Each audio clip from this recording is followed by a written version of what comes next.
What's up, Rockstars? Today I'm going to be talking to you guys about the Gamefound exclusives. They've announced their own set of exclusives. Earlier, Kickstarter said, we've got an exclusive with SFG. Their next 4 campaigns are going to be on our site. What does Gamefound have and with who? We'll be covering that right now.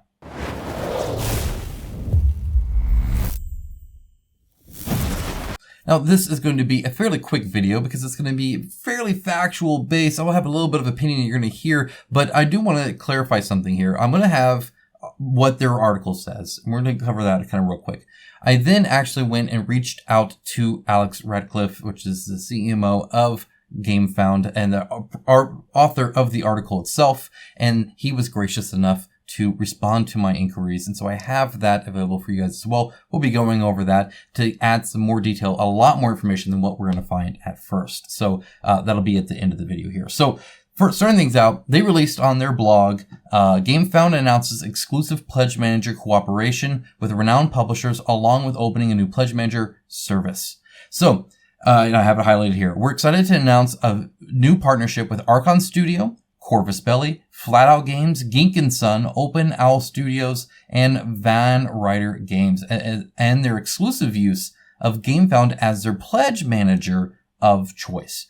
It then just kind of goes along and says, thanks everybody. It gives you a little bit of information about each one of them. It then talks about the new pledge manager and about how it imports stuff from them and how there's a pledge manager and a late pledge, and you got to pick the difference between there. A new payment system for certain countries, and then really that's it. So there was some comments here. Rick from Creative Game Studios was wondering why they weren't included on that. I actually asked that and so much more. So let's go ahead over to this. This is on my website. I'm going to start actually writing down some of the stuff, especially interviews and stuff like that. So you can feel free to kind of check that out. I'll link down to it in the description below if you so wish. This provides a lot of information. It's definitely an article. You could watch this instead of the video, or you could read this instead of the video even, and get most of what I'm saying. So it kind of talks about how, they're doing all of this stuff. One of the things that's kind of interesting here, when they're talking about the Pledge Manager, it's definitely written for creators of that blog post, really. And one of the things is Gamefound is kind of known within the industry, at least within the people I talk to, and more the people who talk to me, as a very difficult system to use. I don't have a lot of comparison to stuff like BackerKit and stuff like that, or even like in-house ones that some people use, but I have personally seen the back end of Gamefound. And I know enough about some of the issues at hand that I know what people kind of struggle with. We've actually seen it publicly with stuff like Creative Game Studios really struggling with the shipping and SKU issue in the back-end system there. One of the things is there's kind of 2 different systems at play. If you launch your game on Gamefound and then use a Pledge Manager, it already knows all of your kind of like, your SKUs and your product and, dimension weight, all that kind of stuff. You have your product in there. If you come from external, like Kickstarter or something like that, and then you use the Pledge Manager, you have to insert all that in, and they require a lot of detail around that. Depending on how far along you are in development, you might not have all of that information.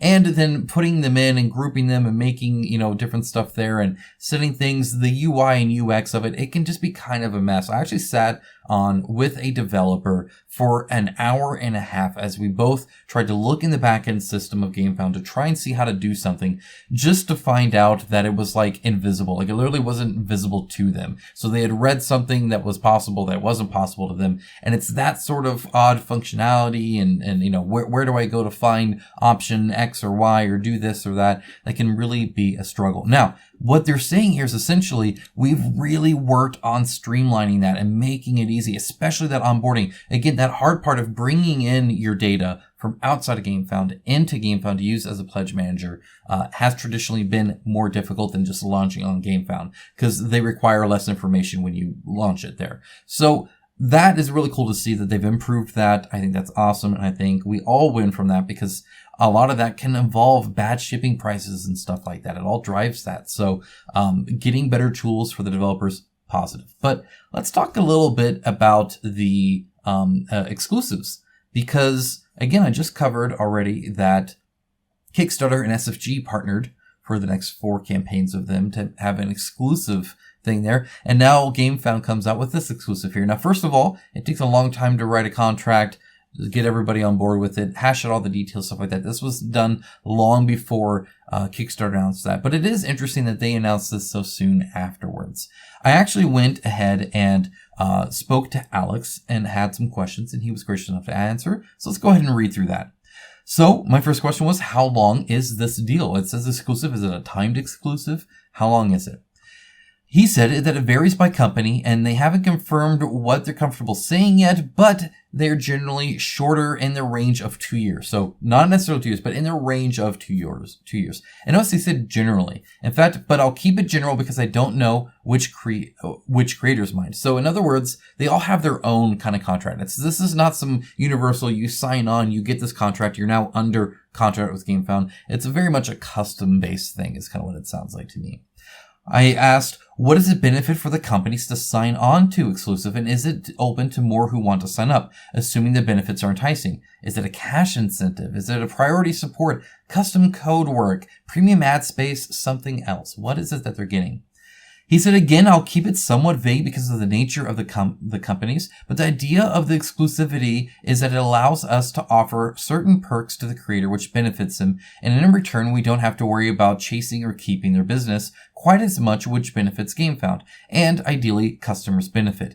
I will pause real quick to note that there was a lot of discussion I had with Alex outside of this direct Q&A that I'm reproducing here, and he spoke constantly about customers, end users, people buying stuff, people spending money, not just gaining money. Yes, this is all focused, and the blog is all focused on the creators and helping that, but the whole idea is that ideally a better tool system for them, better deals with them equals more savings, better experiences for us. Either better games from the more investment or direct savings, or there's a whole host of benefits that could come and trickle down to us.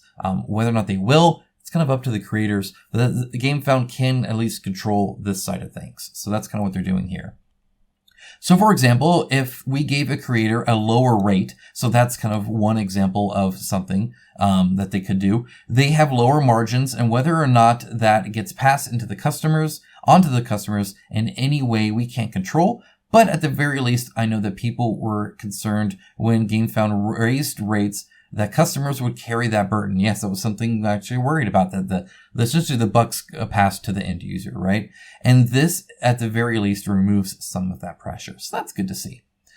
Okay, I also said I saw Rick from CGS was wondering why they aren't a part of it. So they may be interested in signing up. And then he said, Rick, they're actually reaching out to. We saw as well, and I'm not sure how he was missed. As far as the actual benefits, I can't go into specifics for obvious reasons, that it opens a rabbit hole of people wondering why they were or weren't chosen, and that could cause tensions. What I will say is that clients with higher volume, we inherently are more incentivized to lock in and not have to chase them. Sometimes that might be a price conversation, other times a feature conversation. So that seems like they kind of run the gamut.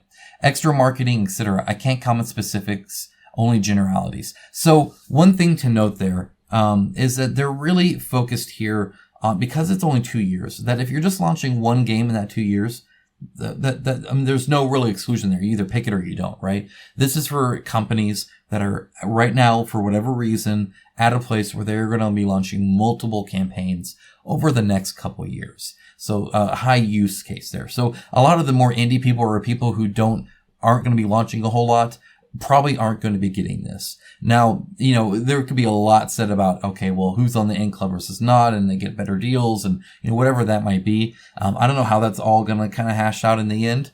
All I will say is that it kind of makes sense, right? If it's just one, it doesn't really make sense. If you have more than one, then they probably want to talk.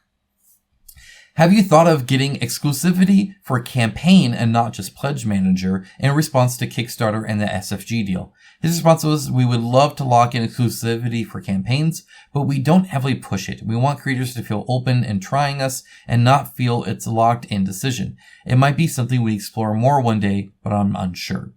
The only other thing I will comment here is that Alex is very aware of how war of exclusivity is not always beneficial. However, it actually can be. There are pros and cons to it for sure. There are a lot of benefits that can happen. I compared it to the video game exclusives, right? And how one of the benefits you can get is that if it is a first party developer or an exclusive game for a specific set of hardware, that it's often custom made for that hardware and does indeed run better on that hardware for video games. Like when you look at like Xbox or PlayStation, stuff like that. That's not a direct comparison to what we would have here, of course. But the ideal is that things that are exclusive on Gamefound, they're very well versed in the system. They can use it well. They have a good working relationship with Gamefound, can get high priority support and all the stuff that they need to have a smooth operation and a good rate that then ideally involves us either getting savings or them just being able to offer cooler and better things in the future. The one worry you can have with that, the one kind of caution is, where does this escalate eventually, years down on the line, right? If you are locked into being forced to, oh, okay, for these people, I need to go to Gamefound because they're locked in and this is the only place they release them in, is if there was something like a subscription fee or something like that, where it's now costing you money to even be a part of it. And it's not necessarily something free there. That is definitely an issue. For the most part, though, I'm actually fairly optimistic. I think offering deals certainly help. The one bummer is this really benefits larger established companies that produce a lot of games, or I should say campaigns, on crowdfunding, which isn't exactly what consumers are clamoring for. We would like a lot more deliveries, a lot more real games, not necessarily the campaigns. And there's a lot of big push for indie. Right? As these big companies get overinflated and do too much and spam us with campaigns, it's kind of nice to see this, the group of guys that are making a cool board game that they had an idea about and want to make it. There's a lot of appeal to that. So this doesn't really benefit them at all. At least not anywhere close to a solid line, barely even a dotted line. So I guess that's kind of where I'm at with it. We'll see where it goes. Right now, I think there could be some positives. I think long term, we got to be cautious about those negatives, though. Let me know what you think, of course. And yeah, again, this is linked down below if you want to take a look at the interview or kind of read more about what I wrote there. I kind of went into detail on a few things. But yeah, that's all I had. I'll talk to you guys again very soon with a normal news video, so stay tuned for that. There's a lot of cool stuff available right now. I'll be going over very soon. All right, take care, guys.